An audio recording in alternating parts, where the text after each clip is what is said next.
Welcome to the Jamodi podcast. We are all surrounded by amazing coaches and leaders. So let's get an inside look at not just what they do, but how they do what they do. After all, becoming the best versions of ourselves is Jamodi, just a matter of doing it. Coaches, the Jamodi podcast is powered by Shoot 360. The future of basketball has arrived in Dallas-Fort Worth. Shoot 360 combines the latest sports technology with the fundamentals of basketball skill development. The result is a one-of-a-kind video game-like basketball program designed to improve your shooting, dribbling, and passing.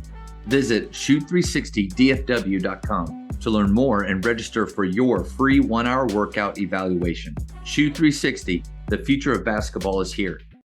Culture is a buzzword that, it's so many of these older coaches that I get to talk to make comments about how culture was never discussed. That word was never used 10, 15 years ago. And now it's like, it seems like it's what you see or hear every day, but it's basically how we show up. You know, what do we stand for, who we are. So how, in your opinion, does culture drive the performance of your program? For us, culture is everything we do. So my second year here, we won 5 games.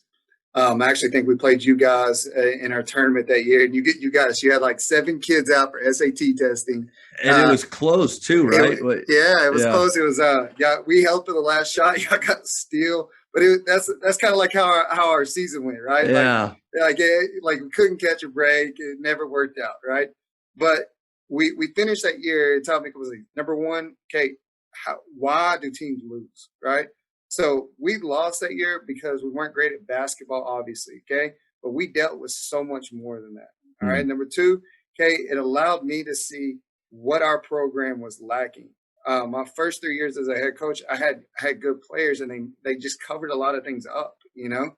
So when you're behind or you don't have the talent as other people, I think as Art Brow said, you know, if you can't be the best at something, you got to be different, right? Yeah. So we had to figure out how to be the best at everything we do. So we looked at, all right, how can we be the best at grades? How can we be the best at skill development? How can we be the best team at practice? How can we be the best team at preparing for practice? How can we intertwine our parents into our program? You know, I think that's a big one. How do we fit our admin and show appreciation for the people who work around our community and get those guys intertwined? So for us, culture is not just a word. Culture is how we do everything. Nothing is a checkbox for us. You know, we want everything to be an event. We want it to be first class for our kids. We want it to be a memory that they remember. And we want it to be something that it provides success. I think it's a great reminder that whether you have a good season, you know, from good players that cover some things up, or you have a rough season, one, reevaluate, you know, look and see the systems that you have in place that and ways that you can improve. I think, but you nailed it. Like you said, obviously we weren't good at the basketball stuff. I think a lot of coaches, I've been guilty of it, after a season, only focus on that piece. You know, offensively, we just weren't that great. So what are some other things I need to find? And there's nothing wrong with doing that, but within your culture, because I believe actually your style of play is a part of your culture. Like it's not something, here's our culture, but then here's the basketball piece. They have to go together. But how many coaches are only focusing on that one piece that they feel like they have to control, where it might be something like you said, you know, there's a dynamic with our parents. They feel disconnected. How do I bring those stakeholders in to what we're doing? Like, I think you're right on the money there. Yeah, one of the things we really looked at was, like you said, the parents. So what can we do to bring them in, like you're talking about? So we do a mom's clinic. It's one of my favorite days of the year, right? So we bring the moms in, the kids put them through a practice, all right? Practice. And we let them have some fun. The kids introduce them. They have a handshake with the moms going through starting lineups. And then it's really cool. Well, when we get done, we circle up and all the kids tell why they're appreciative of their mom, all right? So now the mom sees, okay, hey, because we practice at 6:30 in the morning. So our kids are having to get up there at 6 a.m. because of our gym situation. So, our moms are usually the ones bringing them up there. So they're sacrificing a lot, and it shows our appreciation for them as a program and both their son as well. But it's really cool because there's always a kid whose mom maybe is working, or, they work a lot, single mom, and they're not around as much. So there's always that mom who goes over not only for her son, but for someone else's son. So that player as well is going to talk about why he's appreciative of that mom. So it's a really cool, and it brings that different dynamic into it. So, Coach, that's really good. yeah. I've never heard of that before. I got it from our athletic director when I was at Athens. So he did it for football. So I was like, man, that's cool. When you say take them through a practice, and you kind of nailed it, like a little slogan, I think for me doing this is, it's not what you do, but how you do what you do. That's important. So you say you take them through a practice, like how long? What does that look like? So we're going to it's probably going to last 45 minutes. So we bring them show them around the locker room. We give them a tour. They always talk about how it stinks, so so they come in, and then we give them trivia questions that have to do with our team.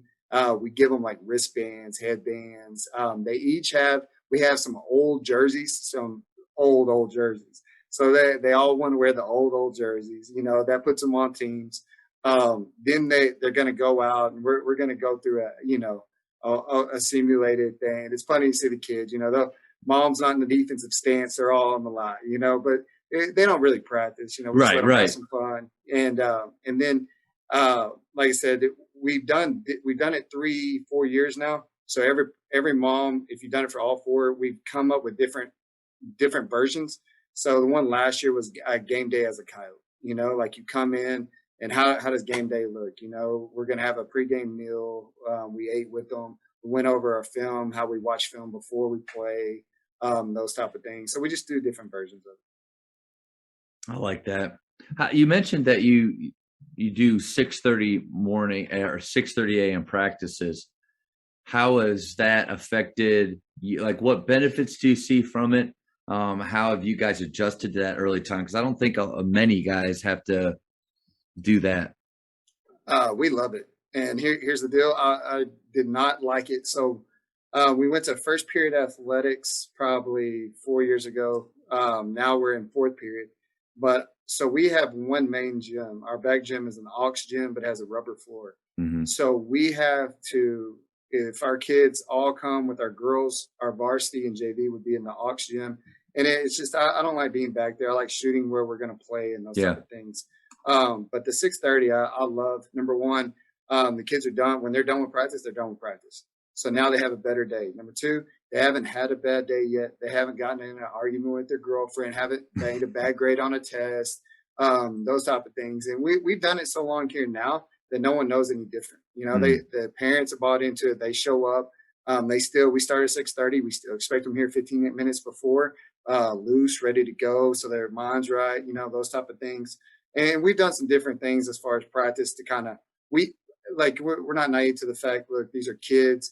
There might be a day where they sleep, their alarm doesn't go off and it's 6:40, 6:45. So we put shooting first. So if that's something they need to make up, they can make up. So. Oh, that's good. I like that you kind of built, instead of being late, or because of that's a unique time, a unique circumstance, and life does come up. I mean, obviously the goal is to not be late, but this thing where maybe they're terrified about coming, or they might even consider just calling it a day, being sick, missing the whole thing so they don't have to deal with it. I like the fact that you put something at the front of practice, which I truly believe in, that is fun. What's wrong with starting out practice with the most fun thing in basketball, which is shooting? Oh, definitely agree. Definitely. Thank you for checking out today's episode. Please take a moment to subscribe to this podcast, share it with your fellow coaches, and find us on social media for what's coming up next on the Jamodi podcast. It's just a matter of doing it.